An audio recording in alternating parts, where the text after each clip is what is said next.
हम सभी समय के साथ साथ आगे बढ़ते हैं और हमारी आयु भी बढ़ती है। जीवन के किसी न किसी मोड़ पर आकर जब बीते समय के कुछ यादगार पलों का स्मरण हो आता है तो हमारा मन प्रसन्न हो उठता है। प्रस्तुत संस्मरण बचपन में लेखिका ने अपने बचपन की ऐसी ही कुछ यादगार बातों का वर्णन किया है। आइए इस संस्मरण को पढ़कर उनकी यादों के बारे में जानें। बचपन पाठ कृष्णा सोबती का संस्मरण है। लेखिका पिछली शताब्दी में पैदा हुई थी। अब वह बड़ी हो गई है, उनमें सयानापन आ गया है। सब लोग उन्हें जीजी कहते हैं। बचपन में वह रंग बिरंगे कपड़े पहनती थी, परंतु अब वह हल्के रंग के कपड़े पहनती हैं। लेखिका को अपने बचपन की फ्रॉकों के विषय में अब भी याद है। हल्की नीली और पीली धारी वाली फ्रॉक, गोल कॉलर और बाजू पर भी गोल कफ। उसे अपने मोजों के विषय में अब भी याद है। उन्हें खुद धोना पड़ता था। उसे आज भी अपना बूट पॉलिश करना अच्छा लगता है। पहले जूते इतने आरामदायक नहीं होते थे, वे इतने सख्त होते थे कि उनके काटने से घाव हो जाते थे, छाले हो जाते थे और उनका इलाज तक कराना पड़ता था। शनिवार को न चाहते हुए भी लेखिका को अपनी आयु के बच्चों के साथ कैस्टर ऑयल पीना पड़ता था। कैस्टर ऑयल का स्वाद अच्छा नहीं होता, वो लेखिका को पसंद नहीं था और आपको तो बिल्कुल भी पसंद नहीं आएगा। आप कहाँ कैस्टर ऑयल पियेंगे।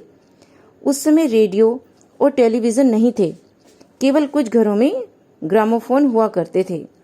उस समय बच्चे कुल्फी, कचौड़ी तथा समोसा आदि खाते थे। समोसा तो खैर आज भी खाया जाता है शौक से। गर्मियों के पेय पदार्थ होते थे, परंतु कोक, पेप्सी की जगह शहतूत, फालसे और खसखस के शरबत पिए जाते थे, जो आपको बिल्कुल भी पसंद नहीं आएंगे।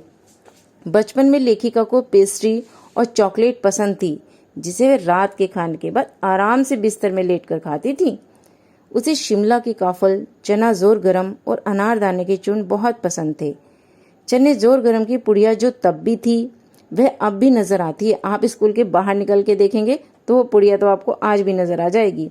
एक वक्त था जब फिल्म का गाना चना जोर गरम बाबू मैं लाया मजेदार, चना जोर गरम स्कूल के हर बच्चे को आता था। लेखिका ने छुटपन में शिमला रिज पर खूब मजे किए हैं। शाम के रंगीन गुब्बारे, सामने जाखू का पहाड़, चर्च की बस्ती घंटियां और उनका संगीत मनोहारी था। लेखिका को सूर्यास्त का दृश्य सुहावना लगता था।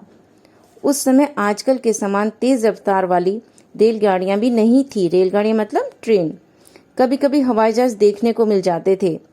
उड़ते हुए हवाई जहाज ऐसे लगते थे मानो कोई भारी भरकम पक्षी तेज गति से उड़ा जा रहा है।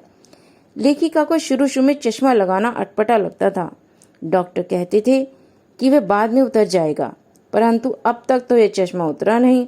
जब लेखिका ने पहली बार चश्मा लगाया था तो उसके भाई उसे छेड़ने लगे। वे कहते थे कि चश्मा लगाने के कारण तुम्हारी सूरत लंगूर जैसी लग रही है। अब वही चश्मा लेखिका के शरीर का एक अंग बन गया है। लेखिका ने अनेक टोपियां इकट्ठी कर रखी हैं, जिन्हें वह आज भी लगाना पसंद करती है। इस संस्मरण से हमने क्या सीखा? हमने सीखा कि बचपन की सुनहरी व खट्टी मीठी यादों के माध्यम से हम अपना बचपन फिर से जी सकते हैं।